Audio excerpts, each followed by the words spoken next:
Hello, everyone, and welcome to the CyberWire's Research Saturday, presented by Juniper Networks.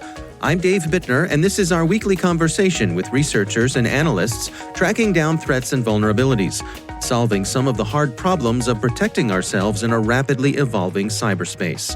Thanks for joining us. And now, a word from our sponsor, Juniper Networks. It goes without saying that we are in an ever-changing world, and the change keeps going faster and faster. This ever-accelerating pace is not new, but we find ourselves in an environment where we must respond to this change at the same speed as it comes at us, but we, as we all know, have a hard time keeping up. For security professionals, the need to keep up is essential.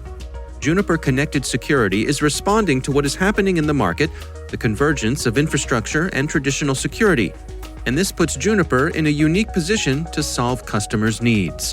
Connect with Juniper during a virtual summit on May 14th, 2020. To learn more, visit summit.juniper.net. That's summit.juniper.net. And we thank Juniper Networks for sponsoring our show. Thanks to our sponsor, Enveil, whose revolutionary zero-reveal solution protects data while it's being used or processed, the holy grail of data encryption. Enveil delivers privacy-preserving capabilities to enable critical business functions. Organizations can securely derive insights, cross-match, and search third-party data assets without ever revealing the contents of the interaction or compromising the ownership of the underlying data. What was once only theoretical is now possible with Enveil. Learn more at enveil.com. So we did a report about 6 months prior where we looked at the cybersecurity of all the political parties, both small and large, domestic and abroad. That's Paul Gagliardi. He's the head of threat intelligence and CISO at Security Scorecard. The research we're discussing today is titled 2020 Democratic Presidential Candidates Get Smart to Cybersecurity, a detailed investigation by the Security Scorecard threat intelligence team.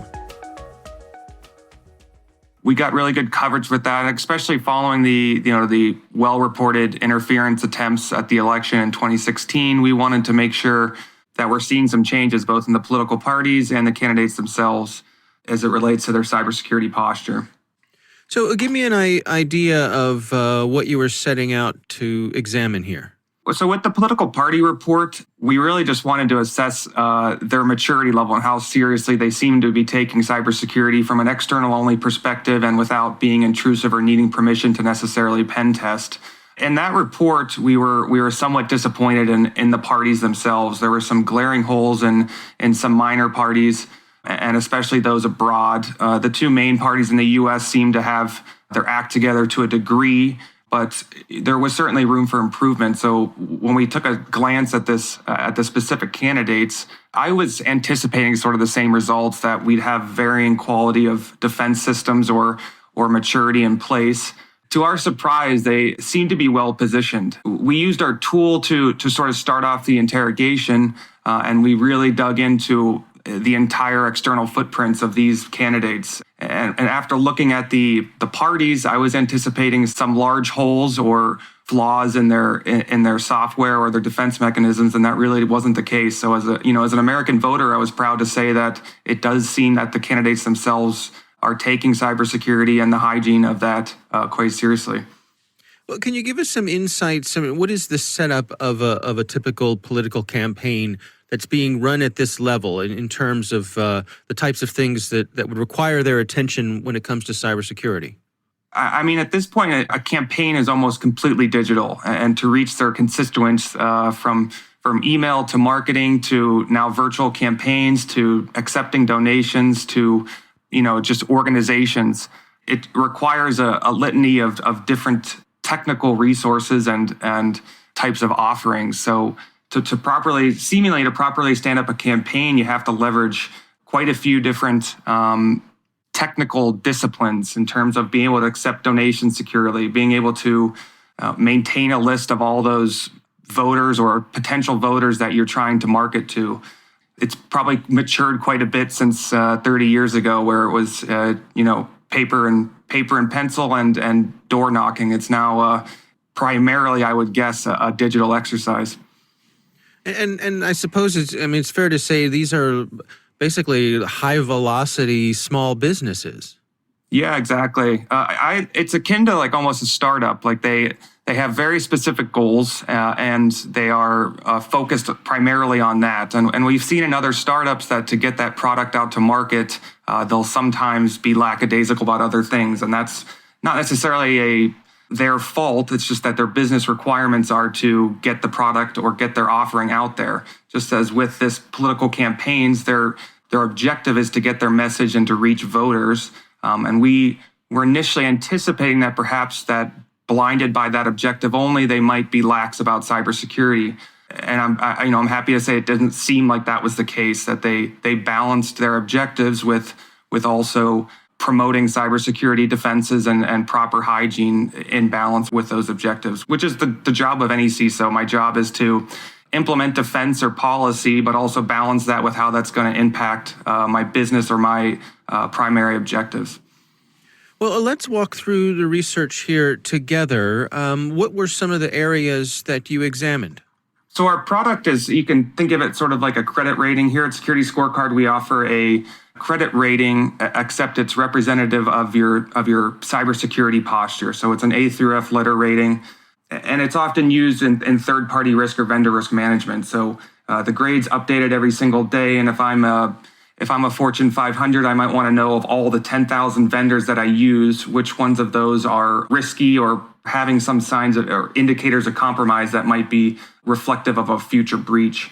So we put that tool and we pointed it towards all of I think at the time there was 15 or so candidates, and sort of let it do its thing and create a risk rating. On top of that, the research team really dug into the specific findings to contextualize them, to maybe expand on the types of things that our product doesn't do at scale. And part of that is sort of defining a digital footprint. So, if I look at Bernie Sanders, what are all of his digital assets that are public facing in the internet? And that's sort of the foundation of what we call a scorecard. So if we can define all those assets and then start to look for hygiene issues as it relates to how they're configured or how they were purchased or how they were deployed. That's sort of what starts the process. On top of that, we then were really digging into maybe more in-depth types of findings without being intrusive or requiring permission. We obviously never stepped over any legal boundaries, but we had ex-pen testers that were making sure everything within those offerings, say the website that accepts donations, et cetera, all the I's were dotted and T's were crossed. Well, let's go through some of the specifics together. Can you share some of the specific things that you took a closer look at? I think one thing that was really interesting where we found some egregious findings were applications that are not necessarily sanctioned by the campaign manager or by the candidate, but they do represent potentially the user base of that voter. So for Andrew Yang, there was a sort of a website where you can organize with other constituents and plan events or just communicate. It's not an officially sanctioned Andrew Yang website, but to your common voter, it might not be clear that it's not. And we went through that same rigorous testing, and with that application, it was just completely void of any security controls. We were able to, quickly show a cross-site scripting error where if we were, malicious in nature, we could have exploited quite a number of users. We did disclose that to the creators of the website. We never heard back. I actually tried to reach out to Andrew Yang's campaign as well, just to let him know that, even though you're not officially developing this application, it is impacting potentially your voters. I didn't hear back from him either, but that's one example of sort of the egregious findings that we did see. I was hoping from a research perspective we'd find more of examples like that. Luckily, as an American voter, we didn't find many of those on their official campaign applications or product offering. Yeah, there's some interesting things you dig in here. One of them is you looked at the top hosting platforms that they were using, and it seemed like one organization stood out from the crowd. Can you take us through what your research found here? Yeah, so we quickly deemed that it seems like when you set up a digital campaign, you're not writing any of this software or your applications yourself. You're leaning on third parties that provide an offering that does that specifically. And I think with my CISO hat on, I think that's the right approach. I don't want to necessarily write my own donation acceptance software or my mass emailing campaign. Like those are well tried and true products that have been vetted by security professionals, are used across industries. And that's the approach seemingly that these candidates took. I wouldn't be surprised, even though I haven't verified it, but I would guess that the DNC or some other organization like that likely offered hey, if you're going to set up a campaign, here are some vendors that we at least recommend. I'm sure it wasn't mandated, but if I had to guess, it was sort of like the DNC offered a candidate in the box, and here's the vendors that you can go to. And there's a litany of them. They offer different types of services, from ActBlue to Mobilize America, Action Kit. They offer different types of either platforms or services to those candidates. And we applied the same rigorous testing to those vendors. So our product is designed to assess the risk of using a vendor. So we just pretended I was the CISO of the DNC, and it's like, okay, let's assess all these third parties that people seem to be recommending to our candidates. And again, luckily there wasn't any glaring holes. I was anticipating to find some large security vulnerabilities or just really poor hygiene in these vendors, and they also have their act together. I look at a lot of other companies in different sectors or different parts of this world, and that's just not true. Like just a basic pen test or a basic security assessment will find glaring holes. With the candidates and their third parties that they chose, they are taking cybersecurity seriously, as from what we can see externally.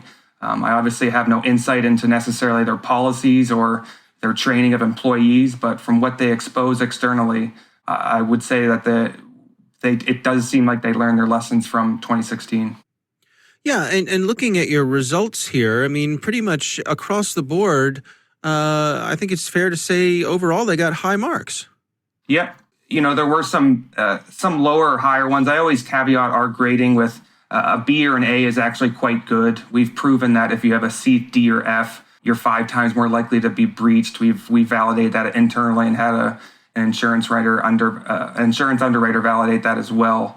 So the difference between a 97 and 94, I generally don't pinpoint on that much. All the candidates were within the high B to A range. The same can be said about their third parties. If there was like a C, D, or F, that's where I would really raise the alarm. But I don't necessarily consider that much of a difference between a 97 and 94. But we did define that in the report. Were there any particular areas where they needed some attention? It's a lot of like general web security, application development, hygiene, like how you redirect from an HTTP to an HTTPS site. There's a really secure way to implement that. For some of these candidates, they might have been missing old tags, especially if you view it in an outdated browser. Again, the exploitability of that at scale, or the importance of that is maybe not as impactful as, say, like having a database open on the internet or something like that. Again, like the findings were rather hygienic. If you really wanted to get in the weeds, there were some basically web application development processes that they could improve on slightly. And we're also happy to share this for any candidate that wants to join this platform. I guess they're sort of ceasing their campaigns at this point, but we're happy to share that and let them access the platform and have the full details of what are those hygiene findings that we're showing them. Obviously one of the things that takes place in any political campaign is fundraising. You got a lot of money exchanging hands there, and that can put a target on your back. What sort of stuff did you see when you looked at the various platforms that these candidates use for fundraising? So we didn't necessarily know how they're storing that money or accounting for it. It does seem like they're leaning on third parties such as ActBlue or Action Kit or Blue State. These are sort of platforms that are able to take in money via either PayPal or some other sort of point and sale system to securely transact that. I'm happy to say that no campaign attempted to implement that themselves. That's not an easy task to properly securely parse credit card information, enact the transaction, and follow through with that. So they leaned on third parties, which is exactly what, if you or I were developing a website to try to accept donations, you wouldn't write it yourself. And the candidates heeded that recommendation. So, I mean, is it one of the take-homes here that, in this era, after some of the things we went through in 2016, I guess the campaigns have taken notice and they've adopted so many of these best practices. It seems like overall they're up to speed. Yeah, I would say that a year ago, the parties were getting there, but they weren't there yet, especially the minor ones. They were not taking cybersecurity as seriously as I'd hoped. In this 2020 election, late 2019 candidates, I would say overall, the message was sent quite clearly to them. And I would think that the DNC, who we've worked with in the past, had a lot to do with that. I'm guessing there's legal reasons that they can't mandate exactly how you implement it, but they probably had strong recommendations of how to set up a campaign in a modern digital era. With that said, we certainly don't conclude or assert that these campaigns are invulnerable to attacks, especially sophisticated attacks. It's my opinion that a Fortune 5 bank that invests billions of dollars into cybersecurity defense cannot necessarily declare their defenses are risk-free of a very sophisticated actor. It's impossible as a CISO to ever think that you've defended that level of attack and sophistication that varies from physical access to 0 days to in-person human intelligence. And that is potentially an attack vector for these campaigns. So they do need to be aware that that's an attack vector. I don't think anyone can ever conclude that they're safe from that. But all signs point to that. I can't necessarily test that level of attack. All signs point to that they are taking it seriously. And they're as well defended potentially as someone could be to that level of sophistication. But by no means am I saying that there's not going to be a successful attack in the following primary or general election. But I suppose in general, as you mentioned, for American voters, this is good news that at least the things you are able to look at, the proper attention is being paid. Yeah, I would say from my research side and my my offensive side, I wanted to find stuff just to appease our curiosity and fun. But yeah, when I think about being an American and a voter, I am relieved that it seems that the heat has been called by the candidates to take this seriously. And the scrutiny, we as voters and those of us in the cybersecurity realm need to continue applying that pressure for these parties and candidates to continue to take that seriously. I think a lot of that came from, the individual voter and those of us in the industry applying that historically, and then asking questions about cybersecurity in debates and making that a first order citizen in a modern campaign. Our thanks to Paul Gagliardi from Security Scorecard. The research we discussed was titled 2020 Democratic Presidential Candidates Get Smart to Cybersecurity. We'll have a link in the show notes. Thanks to Juniper Networks for sponsoring our show. You can learn more at juniper.net/security or connect with them on Twitter or Facebook. And thanks to Enveil for their sponsorship. You can find out how they're closing the last gap in data security at enveil.com. The CyberWire Research Saturday is proudly produced in Maryland out of the startup studios of Data Tribe, where they're co-building the next generation of cybersecurity teams and technologies. Our amazing CyberWire team working from home is Elliot Peltzman, Paru Prakash, Stefan Vaziri, Kelsey Bond, Tim Nodar, Joe Kerrigan, Carol Terrio, Ben Yellen, Nick Valecki, Gina Johnson, Bennett Moe, Chris Russell, John Petrick, Jennifer Iben, Rick Howard, Peter Kilpie, and I'm Dave Bittner. Thanks for listening.